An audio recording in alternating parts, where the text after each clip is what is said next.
नमस्कार दोस्तों, आपका हमारे चैनल अभय एजुकेशन में स्वागत है। हमारे आज के वीडियो का विषय है मौर्य प्रशासन। इसमें हम आपको बताते हैं मौर्य प्रशासन के बारे में। मौर्य प्रशासन के अंतर्गत ही भारत में पहली बार राजनीतिक एकता देखने को मिलती है। सत्ता के केंद्र में राजा की होते हुए भी वह निरंकुश नहीं होता था। सम्राट में सभी अधिकार एवं शक्तियां निहित थीं। सम्राट या राजा अपनी दैवीय उत्पत्ति में विश्वास नहीं करता था, फिर भी वह ईश्वर का प्रतिनिधित्व के रूप में समझा जाता था। सम्राट में न्यायिक, कानूनी एवं कार्यकारिणी मामलों का सर्वोच्च अधिकारी था। वह प्रधान न्यायाधीश, प्रधान सेनापति एवं कानून का निर्माता था। मौर्य साम्राज्य के अंतर्गत गणराज्यों का पतन होने लगा था और साथ ही मौर्य प्रशासन में राजतंत्र की स्थिति को मौर्य शासन में काफ़ी मजबूत स्थिति मिली थी। अब हम आपको मौर्य प्रशासन के बारे में बताते हैं।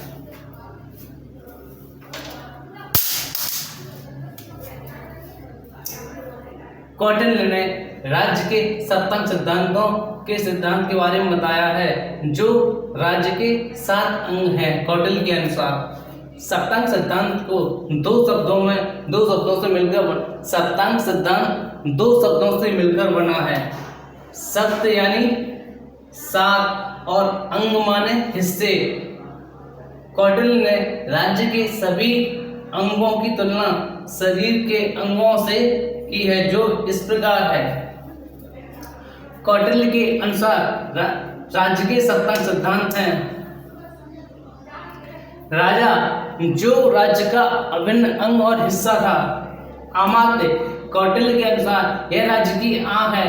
राजा और अमात्य दोनों ही राज्य के प्रशासन की मुख्य भूमिका में थे।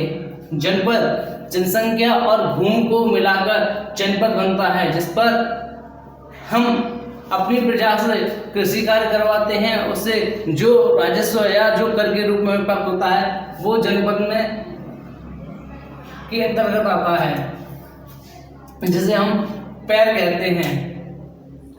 दुर्ग राज्य की सुरक्षा के लिए कौटिल्य के अनुसार राज्य की सुरक्षा के लिए मौर्य प्रशासन काल में उत्तर से लेकर पूर्व में और पश्चिम से लेकर पूर्व में और उत्तर से लेकर दक्षिण में अपने साम्राज्य में हर एक राज्य में जो राज्य में थे वहाँ पे अपने दुर्गों का निर्माण कराया, जिससे कि हम दुश्मनों के आक्रमण से अपने राज्य की सुरक्षा कर सकें। इसलिए दुर्ग भुजाओं के रूप में जाने जाते थे। कोष कौटिल्य के अनुसार राज्य का यह मुख है। कोष जब किसी युद्धकालीन स्थिति में हमें कोष की आवश्यकता होती थी तो वो हमें राज्य के कोष से प्राप्त होता है। जैसे कि कहीं किसी बाहरी आक्रमण से हमें अगर आक्रमण से लड़ना है तो हमें अपने सेना का नेतृत्व करने के लिए उन्हें वेतन देना पड़ता था, तो वो राज्य के रूप में मुख्य के रूप में यूज किया जाता था। सेना राज्य का मस्तिष्क।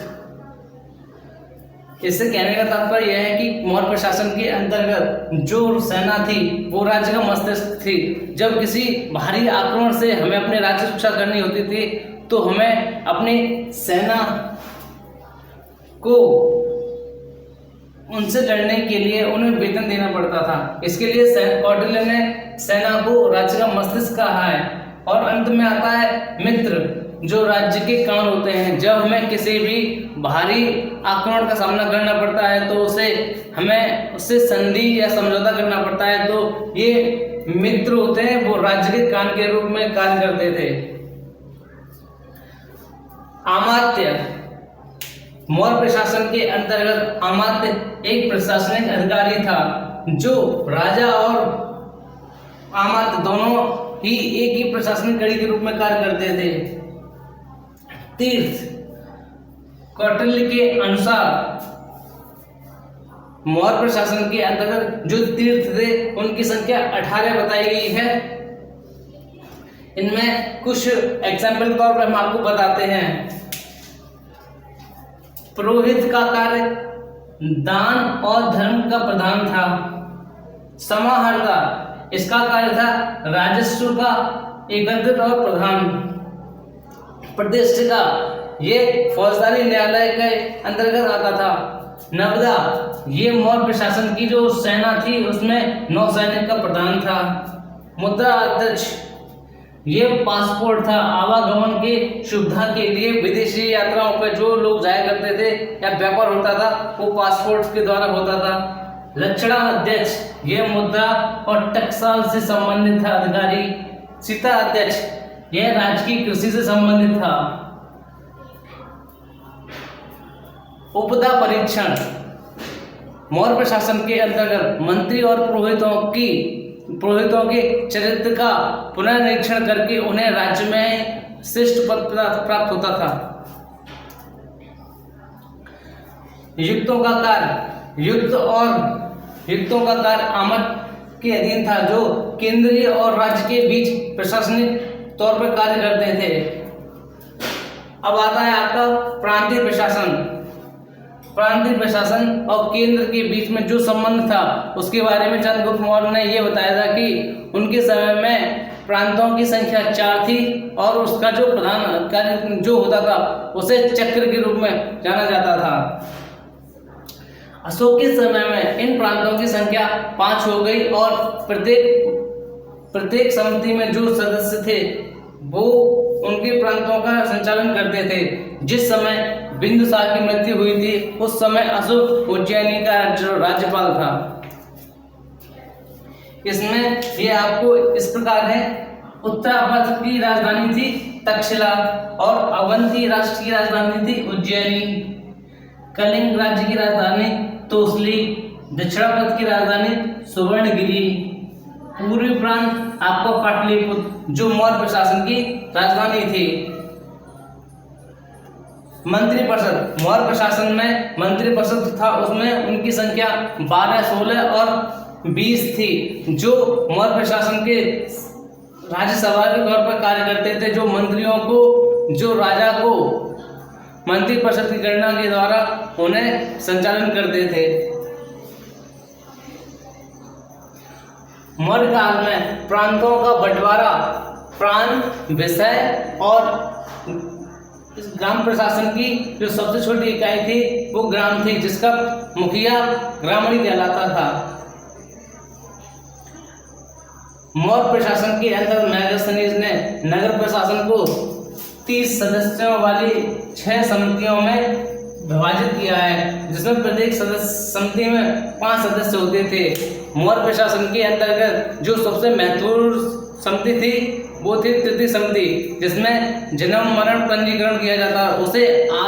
उसे मौर्य काल से लेकर आज तक उस समिति का हम अपने नगर पालिकाओं में भी उसका प्रयोग देखते हैं, जिसमें जन्म मरण के संबंधियों का विवरण होता था, पंजीकरण होता था।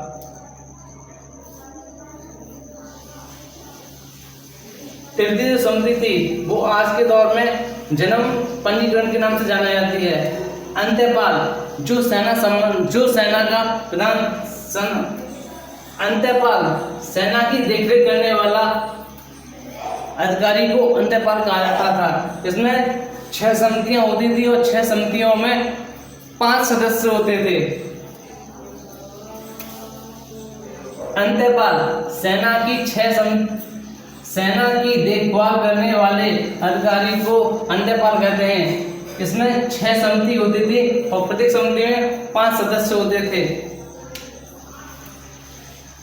मैगस्थनीज, चंद्रगुप्त की सेना में 6 लाख सैनिक जो पैदल सैनिक थे, 50,000 अश्वारोही, 9,000 हाथी तथा 8,000 रथों से सुसज्जित सेना थी मौर्य प्रशासन में सम्राट चंद्रगुप्त मौर्य की।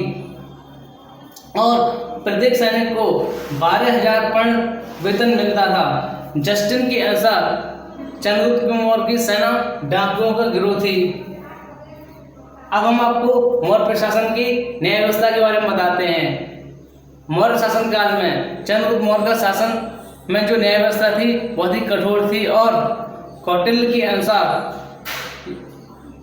अनुसार अर्थशास्त्र में 2 प्रकार के न्यायालयों का वर्णन मिलता है। एक है धर्मस्थलीय न्यायालय और दूसरा है कंटक शोधन न्यायालय।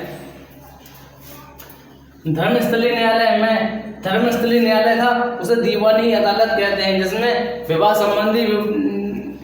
संबंधी विवादों का निपटारा किया जाता है। और कंटक शोधन जो थी वो फौजदारी अदालत थी, जिसमें हत्या, चोरी, डाकू आदि के मुकदमे लड़े जाते थे, उनकी सुनवाई होती थी। मौर्य प्रशासन के अंतर्गत कुछ संस्थाएं ऐसी थी जो राज्य में गुप्तचर के रूप में कार्य करती थी। इसमें दो प्रकार के थे, इसमें एक स्त्री और दूसरी थी पुरुष, जो राज्य में भेष बदलकर एक स्थान से दूसरे स्थान पर भ्रमण करते थे। उन्हें हम गुप्तचर के नाम से जानते हैं। मौर्य काल में न्याय व्यवस्था में गुप्तचर जो होते थे उन्हें गूढ़ पुरुष के नाम से जाना जाता था। गुप्त काल में जो गुप्तचर व्यवस्था जो थी मौर्य काल की, उसमें गूढ़ पुरुष के नाम से जाना जाता था। इसमें कौटिल्य ने अपने अर्थशास्त्र में दो प्रकार के गुप्तचरों का वर्णन किया है। एक है संस्था, दूसरा है संचार। संस्था का उल्लेख अर्थशास्त्र में ये कहा गया है कि ये जो लोग थे वो एक ही स्थान पर रहकर गुप्तचरों के रूप में कार्य करते थे। और संचार का माध्यम था कि एक स्थान से दूसरे स्थान पर जाकर नगर के राज्यों में भ्रमण करना और राजा को सूचना देना, ये गुप्तचरों का कार्य था। इस टेबल के अनुसार मौर्य काल में जो गुप्तचर हुआ करते थे उन्हें इंस्पेक्टर कहा है। मौर्य काल में जो गुप्तचर थे उन्हें दो प्रकार से बताया गया है कौटिल्य के अर्थशास्त्र में। एक है नर पुरुष, दूसरा है स्त्री गुप्तचर। इसमें जो नर पुरुष थे उसे हम मौर्य काल के अर्थशास्त्र में संति, तृष्णा और शरद कहा गया है। जो नर पुरुष थे, जो राज्य के विभिन्न हिस्सों में जाकर लोगों के बीच में बैठना और उनके कार्यों का वर्णन करना, वो राजा को सूचना देना। स्त्री गुप्तचर वृषली, भिक्षुकी और परिव्राजक नाम का वर्णन अर्थशास्त्र के मिलता है, जिसमें ये कहा गया है कि मौर्य काल के अर्थशास्त्र में गुप्तचरों के रूप में दो लोगों का कार्य हुआ करता था, पुरुष और स्त्री। स्त्री अपना भेष बदलकर नर जो स्त्रियां थी उनके बीच में उनके जाकर बैठना और उनकी सूचना राजा सम्राट तक पहुंचाना कि राज्य में किस प्रकार के लोगों का माहौल है। अब हम आपको मौर्य काल की अर्थव्यवस्था के बारे में बताते हैं। मौर्य काल में उद्योगों का संचालन राज्य द्वारा किया जाता था। जो मौर्य काल में जो उद्योग धंधे थे उन पर राज्य का पूर्ण अधिकार था। जैसे उनमें आते हैं आपके खान, नमक, अशस्त्र का पूर्ण अधिकार राज्यों का था इन पर। और मौर्य काल में जो जंगल थे वो भी केंद्र और राज्यों के बीच में बटे हुए थे। जंगलों पर अधिकतर राज्यों को अपनी संपत्ति के रूप में अधिकार था। पशुपालन एवं कृषि, ये आपके आते हैं, अभी हम आपको अर्थव्यवस्था बता रहे हैं उसमें आते हैं पशुपालन एवं कृषि। पशुपालन और कृषि राज्य मौर्य काल में पशुपालन और कृषि मुख्य व्यवसाय था। जो पशुपालन के अंतर्गत आते हैं उनमें पशुपालन में दुग्ध उत्पादन आता है, और कृषि में जो लोग अपनी भूमि पर अन्न उगाते थे उन्हें मौर्य काल के व्यापार में औद्योगिक धंधों में बेचने के लाते थे, और वो अपनी भूमि पर उनका जो अधिकार था वो किसानों का था। मौर्य काल में कौटिल्य के अर्थशास्त्र में भूमि का सबसे महत्वपूर्ण भूमि होती है। कौटिल्य के अर्थशास्त्र में महत्वपूर्ण भूमि का वर्णन जो हुआ है उसका नाम है अधिमात्रक भूमि। अधिमात्रक भूमि वो भूमि होती है जिस पर बिना वर्षा अन्न जल के जो अच्छी कृषि का उत्पादन करते हैं वह आदेवातक भूमि कहलाती है। सीता अध्यक्ष जो राशि भूमि होती थी, इसके अंतर्गत ये था जो भूमि सरकार के द्वारा उस पर अन्न उगाया जाता था और राज्य के लोग उस पर भूमि पर कार्य करते थे, जिसमें दास काश्तकार मजदूर लोग इस राजकीय भूमि पर कार्य करते थे, उसे राजकीय भूमि के अंतर्गत रखा जाता था। ये आपकी राजकीय भूमि हो गई। मेगास्थनीज स्टेगोएरियन के अनुसार भूमि पर राजा का स्वामित्व होता था। जो राज्य की या केंद्र की जो भूमि होती थी वो राजा के अंतर्गत अधीन आती थी। मौर्य प्रशासन में सिंचाई का जो वर्णन हमें जूनागढ़ के शिलालेख से प्राप्त होता है, उसमें सबसे मौर्य काल में सबसे महत्वपूर्ण अभिलेख जूनागढ़ का अभिलेख है, जिससे हमें यह ज्ञात होता है कि जूनागढ़ के अभिलेख में सिंचाई का जो वर्णन दिया गया है वो इस प्रकार है। चंद्रगुप्त मौर्य के शासनकाल में पुष्यगुप्त वैश्य नामक एक उपराजा था जो गुजरात के सौराष्ट्र प्रांत में था। वहाँ पर सुदर्शन झील का विस्तृत वर्णन मिलता है सिंचाई के तौर पर। चाणक्य के अनुसार भूमि का जो वर्णन हमें मिलता है उसमें है क्षेत्रक, यह भूमि का स्वामी होता था, और दूसरा आता है उपवास, ये काश्तकार होते हैं जो भूमि पर उनका अधिकार न होकर राजा के तौर पर वहां पे भूमि पर कार्य करते थे। न्यायकस ने कुछ जनजाति समूह का भी वर्णन किया है जो भूमि पर अन्न को उगाती थी और वह कृषि कार्य करती थी। जिस समय मगध का शासन था उस समय वो जो राज्य था वहाँ पे मगध का जो विशाल साम्राज्य था वो बिहार जनपद में पड़ता था। वहाँ पे जो जनजाति थी वो मौर्य काल के अंतर्गत आती थी और वहाँ पर जो कृषि का जो कार्य करती थी वो जनजाति समूह संगठन थी। मौर्य काल के उद्योग धंधे, मौर्य काल का जो प्रमुख उद्योग धंधा है उसमें है सूत काटना बुनना।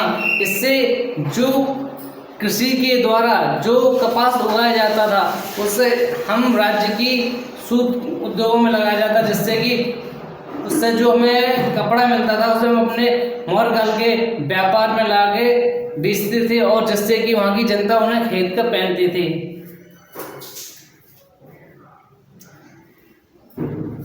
श्रेष्ठी व्यापारियों के मुखियाओं को व्यापारी मुखियाओं को कहा जाता था। जो व्यापार में जो मुख्य अधिकारी हुआ करता था उसे हम श्रेष्ठी कहते हैं।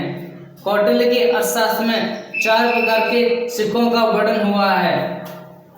कांसापड़, स्वर्ण और मूषक काकड़ी। स्वर्ण होता है सोने का एक सिक्का।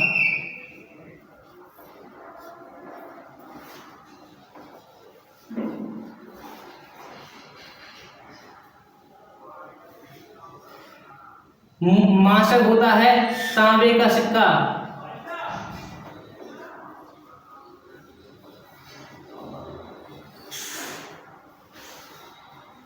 और जो काकड़ी है वो निम्न स्तर का जो तांबे का सिक्का।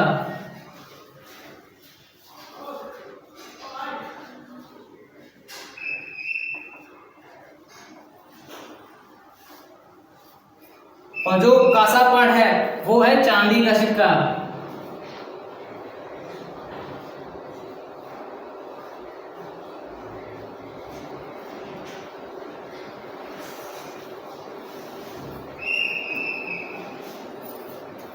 मौर्य काल में रूपदशक जो मुद्राओं का परीक्षण करने वाला जो अधिकारी हुआ करता था उसे रूपदशक के माध्यम से जाना जाता है। मौर्य काल में जो सिक्कों की गुणवत्ता जो थी उसे प्रदर्शित करने वाले अधिकारी को रूपदशक के नाम से जाना जाता है। मौर्य काल में 3 प्रकार के सिक्कों का प्रचलन था, चांदी के, सोने के, तांबे के, और जो निम्न स्तर का जो राज्य स्तर का जो निम्न श्रेणी का जो सिक्का था वो तांबे का था। मौर्य साम्राज्य में मान्य मुद्राओं में मौर्य साम्राज्य में जो हमें प्रतीकात्मक रजत मुद्राएं मिली हैं उन पर हमें सूर्य, चंद्रमा और अर्धचंद्र जैसे प्रतीकों का चित्र हमें उनकी मौर्य काल की मुद्राओं पर मिलता है। जातक ग्रंथों में 18 प्रकार की श्रेणियों का उल्लेख मिलता है जो व्यापार का प्रमुख माध्यम होता है। जो एक श्रेणियों का जो व्यापारियों को एक संगठन जो समूह होता है वो श्रेणी कहलाता है। उसका जो मुखिया था उसे श्रेष्ठजन कहा जाता है। व्यापार मैगस्थनीज के अनुसार एग्रोनोमाई जो अधिकारी था वो मार्ग निर्माण का अधिकारी था। जो राज्य के संचालन में भूमि पर जो मार्ग बनाए जाते थे उनके निर्माण, उनकी सुरक्षा, उनका निर्माण कराने का कार्य एग्रोनोमी अधिकारी का था। मौर्य काल में व्यापारिक जो देश थे, मौर्य काल में जो व्यापार हुआ करता था वो रोम से, सीरिया से, मिस्र से, फारस, इन देशों से मौर्य काल में व्यापार हुआ करता था। मौर्य काल में हमें 2 बंदरगाहों का उल्लेख मिलता है चाणक्य के अर्थशास्त्र में।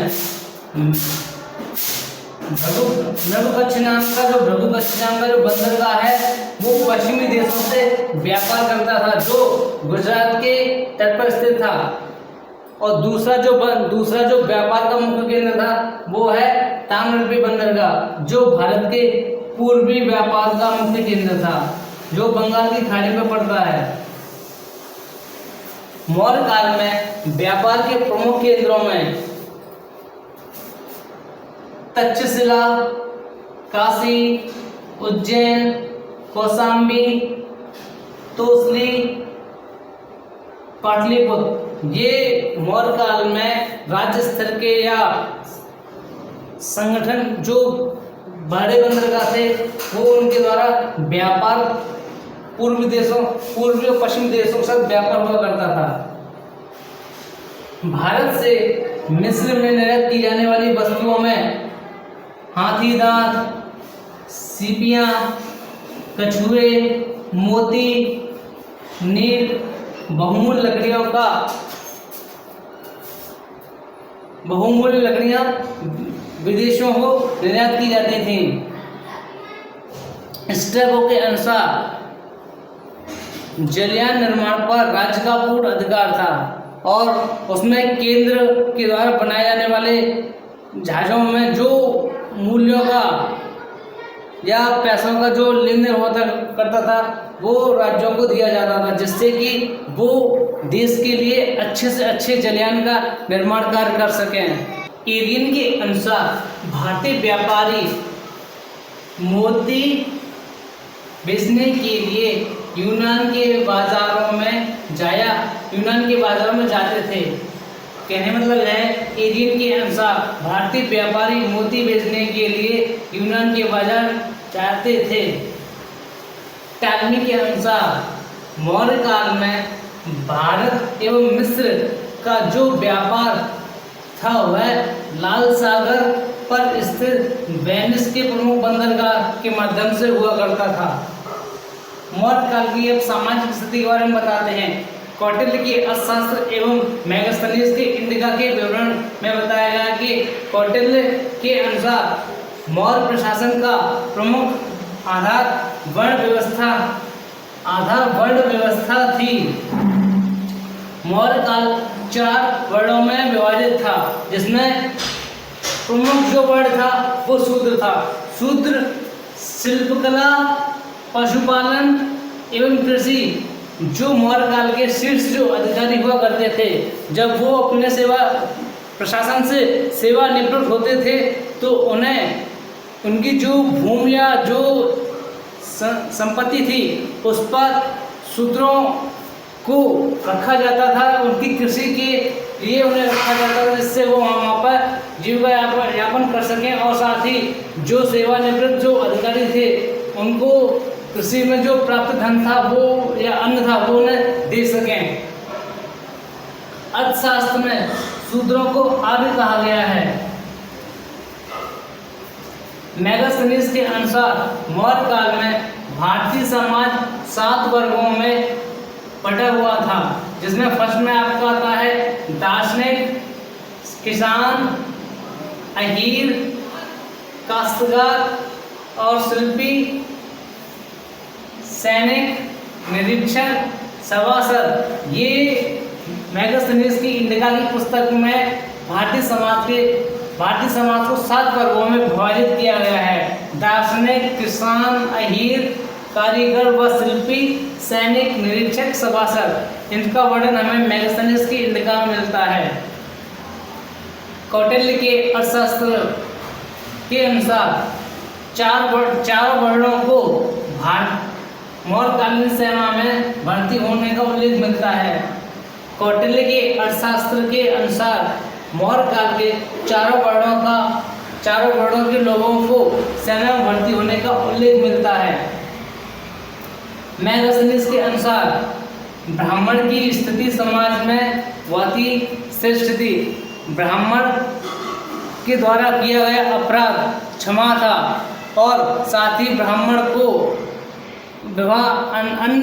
अनेक विवाह करने का अधिकार था और उनके द्वारा कोई भी कार्य किया जाता था उसमें उनकी श्रेष्ठता सिद्ध होती है। यज्ञ कार्यों में वो पुरोहित के रूप में कार्य करते थे। कौटिल्य के अनुसार मौर्य काल में तलाक का भी उल्लेख मिलता है, जिसमें ये कहा गया है कि कोई स्त्री अपने पति से विवाह विच्छेद करती है तो तलाक का भी उल्लेख कौटिल्य के अर्थशास्त्र में मिलता है। इसमें कहा गया है कि जैसे कोई भी स्त्री है अपने पति से विवाह विच्छेद करती है तो मौर्य काल में इसका तलाक के रूप में उल्लेख मिलता है। गण का अध्यक्ष समाज में मौर्य काल में वैश्यावृत्ति का भी उल्लेख मिलता है, जिसकी संरक्षण व अध्यक्ष गणिका के द्वारा किया जाता था। स्ट्रैबो के अनुसार मौर्य काल में दासों का भी उल्लेख मिलता है। दासों का हमें उल्लेख इसलिए मिलता है कि जो मौर्य काल में सेवानिवृत्त जो अधिकारी या कर्मचारी हुआ करते थे उनकी भूमि पर जो मजदूर वर्ग कार्य करते थे उनमें दासों का उल्लेख मिलता है। कौटिल्य ने 9 प्रकार के दासों का वर्णन किया है। अब हम आपको बताते हैं मौर्य काल की धर्म। मौर्य काल में वैदिक धर्म भी श्रेष्ठ था। जब अशोक अपने सिंहासन पर बैठने से पहले वैदिक धर्म के अनुसार अशोक बौद्ध धर्म ग्रहण करने से पहले अशोक शैव धर्म का अनुयायी था और अशोक अपने यज्ञ कार्यों में भी भाग लेता था। साथ ही वो यात्राओं और भ्रमण देवताओं की यात्रा भी किया करता था। वैदिक धर्म के अनुसार हमें वैदिक धर्म भी मौर्य काल में अनेक स्थानों पर प्रचलन हुआ है। पतंजलि के अनुसार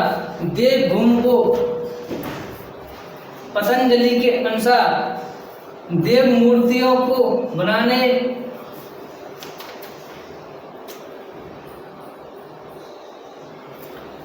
पतंजलि के अनुसार देव मूर्ति को बेचा जाता था। मौर्य काल में हमें मूर्ति पूजा का भी प्रचलन मिलता है, जिससे ये उल्लेख होता है कि पतंजलि के अनुसार देव मूर्तियों को शिल्पकारों द्वारा बनाया जाता था और बेचा जाता था। देवता कारू देव मूर्ति को बनाने वाले जो शिल्पकर्मी थे वो मौर्य काल में भी अपनी कला के द्वारा मूर्तियों को बनाते थे और समाज में जो धार्मिक व्यक्ति थे उनको बेचते थे। पाली ग्रंथों में निशाल का उल्लेख ब्राह्मण के रूप में हुआ है, ब्राह्मण के ग्रंथ के रूप में हुआ है। मौर्य काल में कला का भी उल्लेख मिलता है। मौर्य काल में कला का विशेष महत्व है। अशोक के शासनकाल में जो स्तंभ जो प्राप्त हुए हैं उनमें जगह जगह पर हमें उनकी कला का भी वर्णन मिलता है। जैसे अशोक के शासनकाल में अशोक ने अनेक स्थानों पर शिलालेख स्तंभलेख खुदवाए थे। वो अशोक की कला का विशेष महत्व है। अशोक के शासनकाल में जो हमें स्तंभ सिंह प्राप्त सारनाथ से जो स्तंभ प्राप्त हुए उससे अशोक के शासनकाल की कला का वर्णन मिलता है कि अशोक के काल में शासन कला जो कला थी वो बहुत ही श्रेष्ठ थी, बहुत ही उत्तम प्रकार की कला थी, जिसमें सारनाथ से जो सिंह स्तंभ हमें प्राप्त हुआ है वो आज मौर्य काल से लेके आज तक उसकी कला में कोई भी परिवर्तन नहीं, कोई भी कुछ नहीं हुआ है। वो बिल्कुल वैसी की वैसी बनी हुई जो मौर्य काल में थी। आपको ये हमारा वीडियो अच्छा लगा हो तो उसे लाइक करें, शेयर करें, सब्सक्राइब करें, साथ ही बेल आइकन को प्रेस करें जिससे हमारी वीडियो की लेटेस्ट नोटिफिकेशन आप तक पहुंच सके। Thank you.